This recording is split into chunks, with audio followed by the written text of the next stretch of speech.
आता तुम्ही गुन्हे दाखल केले गुन्ह्याविरुद्ध केले मग कसं काय का आता ती बाई म्हणली ना मी केलंय उद्या ती म्हणाला माझ्यामुळे प्रेग्नेंट झाली तर तुम्ही तो फॉरेन्सिक रिपोर्ट पण मागवता हे हिला घेऊन ये पिऊला ती भावांच्या विरुद्ध पहिली तक्रार घ्यायची काळजी होती मग काय केलं तुम्ही काल इथं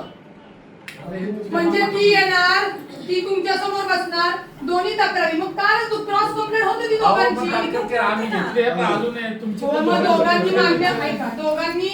दोघांनी तुमच्या समोर सांगितलं की आमची तक्रार नाही बरोबर आहे मग आमची तक्रार नाही म्हणल्यानंतर आता ती येणार आता परत ती आली आणि म्हणणार नाही नाही मी तक्रार मागे घेते मग काय करतात साहेब म्हणजे मी हेच खेळत बसू का म्हणजे आयोगासारखं पोलिसांचं डोकं झाले का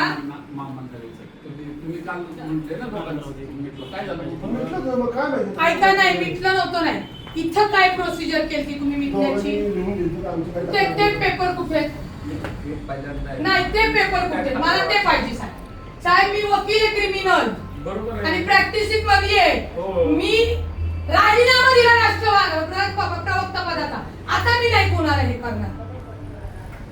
आता दुसऱ्या मिनिटाला ट्विट करून सांगते राजीनामा दिला हे सरकार कशा पद्धतीने चालतात पोलीस काय काम करतात